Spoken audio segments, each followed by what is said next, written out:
Le comité de pilotage de projets financés par les Fonds internationaux de développement agricole FIDA s'est réuni sous la présidence du secrétaire général de l'agriculture Ali Ramazani. À l'ordre du jour de cette rencontre, l'évaluation et validation du plan de travail et budget annuel PTBA 2016 du programme Papakine. Entendez par là projet d'appui au pôle d'approvisionnement de la ville de Kinshasa en produits vivriers et maraîchers. Bobo Mugongo pour le reportage.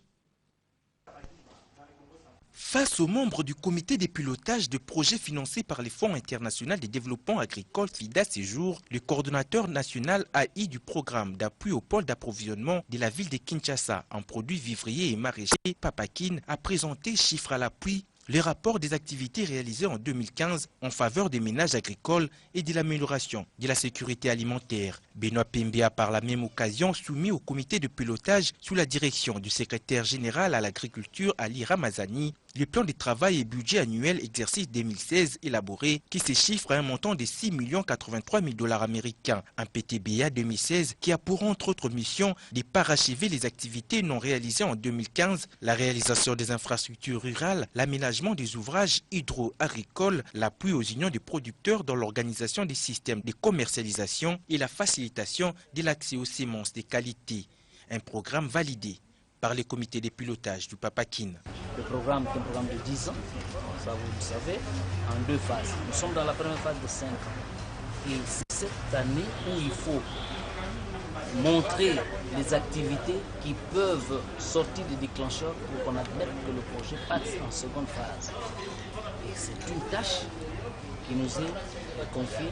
Je crois que nous sommes conscients de ces enjeux et nous mettons tout ce qui est à notre pouvoir en respectant évidemment tous les manières, toutes les procédures pour répondre à cette attente. Notez que le projet Papakine financé par le FIDA a pour objectif de développement d'améliorer les niveaux de production et de participation des producteurs paysans dans les circuits de commercialisation des pôles d'approvisionnement maraîchers et vivriers de la ville de Kinshasa. L'élan de modernisation poursuit son bonhomme des chemins à l'Office de gestion du fret multimodal, car 2016 a déjà annoncé ses perspectives à Bukavu, dans la province du Sud Kivu, avec le lancement des travaux de construction du siège provincial moderne. Le directeur général Anatole Kikwa était aux côtés du gouverneur de province Marcelin Tchishambo Rouoya pour la pose de la première pierre de cette infrastructure. Bobo Mugongo, notre envoyé spécial.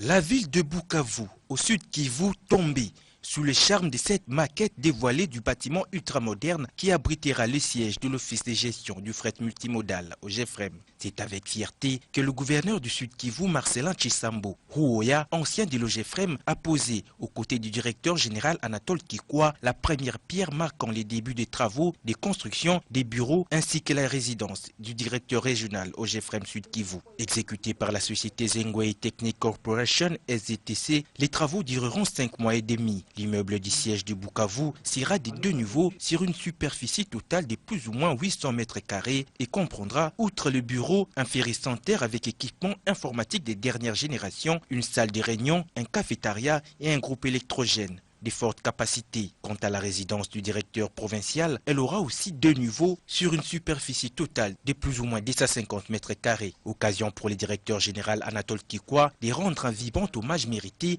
au chef de l'État Joseph Kabila, initiateur de la politique de la révolution de la modernité, qui ne ménage aucun effort pour assurer la paix, surtout dans cette partie de la République, paix sans laquelle toute œuvre de reconstruction et de développement sera quasi impossible à réaliser. Remerciements également au nom du comité de gestion au gouvernement de la République et aux autorités provinciales pour s'être impliqués personnellement dans la mise en œuvre de ce projet par l'attribution du site. 2016 annonce déjà les perspectives pour l'OGFREM qui, grâce à la gestion orthodoxe d'Anatole Kikwa, s'est enrichi sur fonds propres d'un patrimoine immobilier important. Ces chantiers ouverts viennent s'ajouter à d'autres réalisés comme l'imposant siège de Kinshasa, celui de Lubumbashi dans l'ex-province du Katanga, à Matadi dans la province du Congo central et d'autres en cours de réalisation comme à Lufu. Il faut aussi compter parmi les réalisations de l'actuel comité de gestion l'acquisition des matériels d'assistance aux chargeurs, des autogrues pour désenclaver le port de Matadi, mais aussi et surtout la paix sociale qui règne dans cette entreprise suite aux conditions des rémunérations du personnel.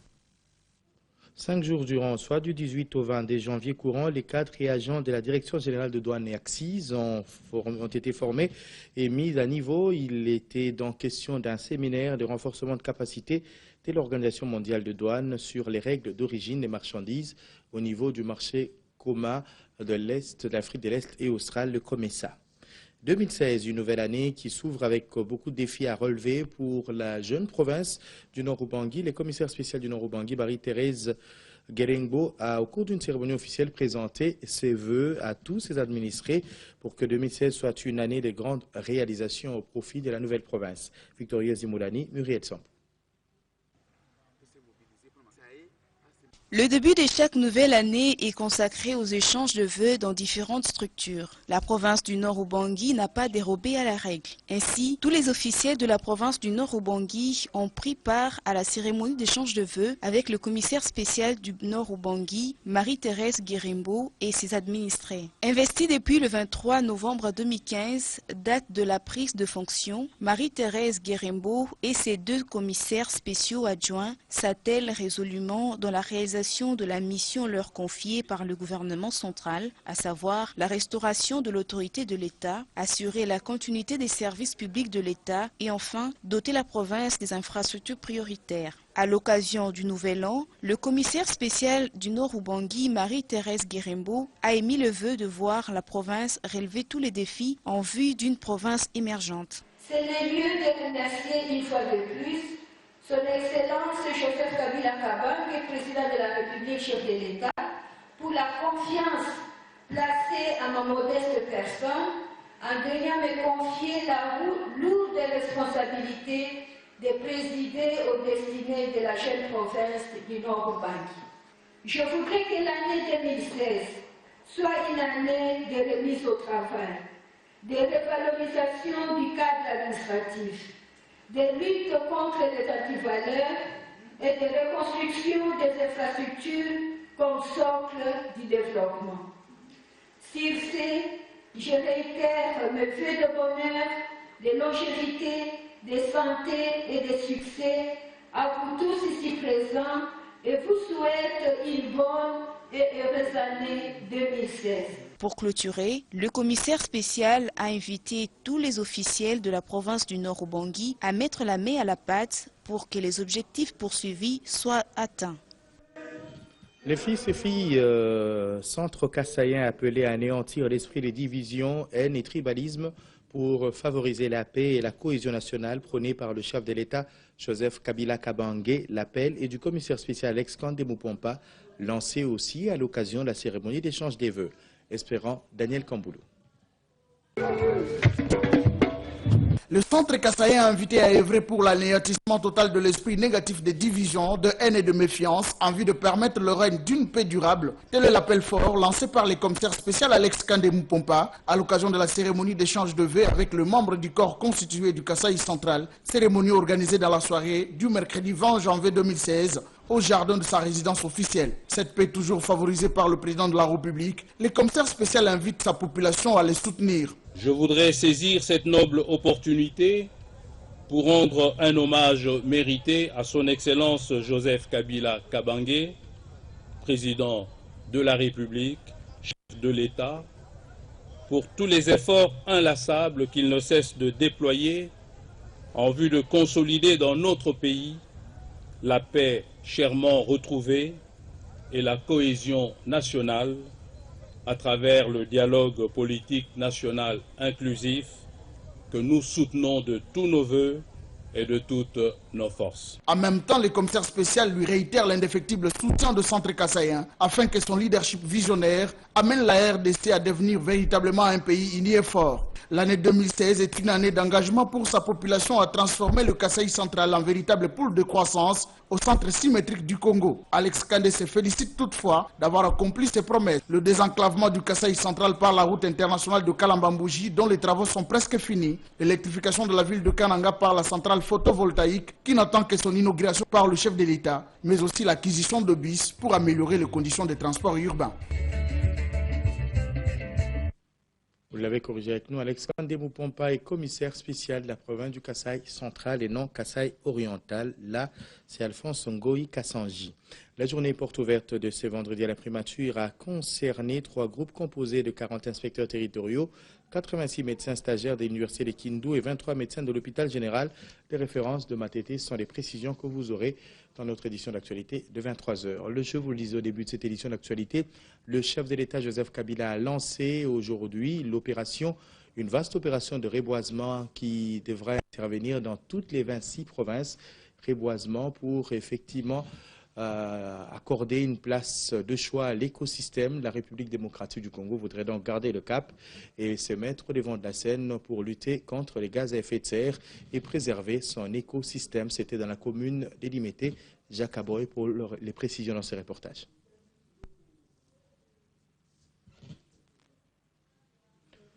Je disais que le chef de l'État congolais, Joseph Kabila Kabange, a procédé ce jour à une vaste cérémonie de lancement du reboisement, et un reboisement qui devra intervenir dans les 26 provinces de la République démocratique du Congo. Et c'est aujourd'hui qu'est intervenu le go au niveau du collège Saint-Raphaël dans la commune des Limité, ici à Kinshasa, capitale de la République démocratique du Congo. Il s'agit donc de marquer une adhésion massive à la préservation de l'écosystème et à la lutte contre le réchauffement climatique. Les précisions dans ce reportage de Jacques Kaboy.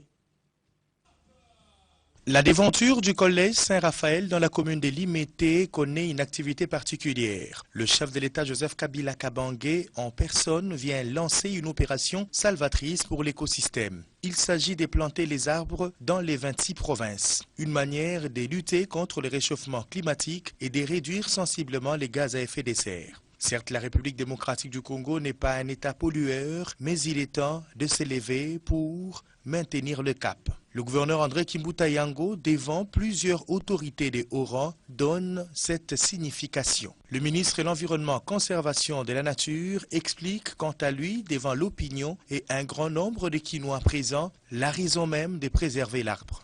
Le président de la République, Joseph Kabila Kabange, ira personnellement planter un arbre, geste qui sera suivi par toutes les autorités présentes. Une manière de démontrer que la République démocratique du Congo voudrait garder sa place au niveau de la défense de l'écosystème, une place prépondérante. Le président de la République effectuera une marche en prenant un véritable bain des foules, une manière de communier avec les Kinois sur plusieurs mètres le long du boulevard Lumumba.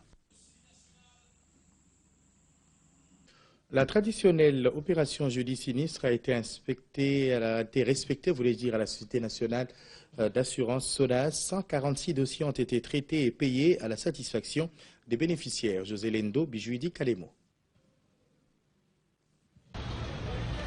Les 21 agences de la Société nationale d'assurance de la ville-province de Kinshasa sont concernées ce jour par la traditionnelle opération jeudi sinistre initiée depuis des années par la direction générale de cette entreprise d'assurance. Pour ce jeudi, 146 dossiers ont été traités et payés par la SONAS après avoir suivi la procédure normale telle que prévue dans le Code des assurances, à savoir le respect de délai de 8 jours pour déclarer le sinistre à dater du jour de l'accident. Du côté bénéficiaire, c'est l'occasion pour remercier la direction générale de la SONAS pour les efforts consentis dans l'indemnisation des sinistrés, avant d'encourager la SONAS à poursuivre le même élan. Signalons que l'opération jeudi sinistre se déroule sur l'ensemble du territoire national, simultanément dans toutes les agences SONAS qui invitent d'ailleurs les personnes à souscrire à ces services en vue de garantir les accidents non prévisibles. C'est donc la fin de cette édition d'actualité. Merci de l'avoir suivi. Les prochains rendez-vous tout à l'heure à 23h avec Fifi Kouchikon. On va se retrouver toujours sur les antennes de Digital Congo dans les tout prochains jours. Au revoir.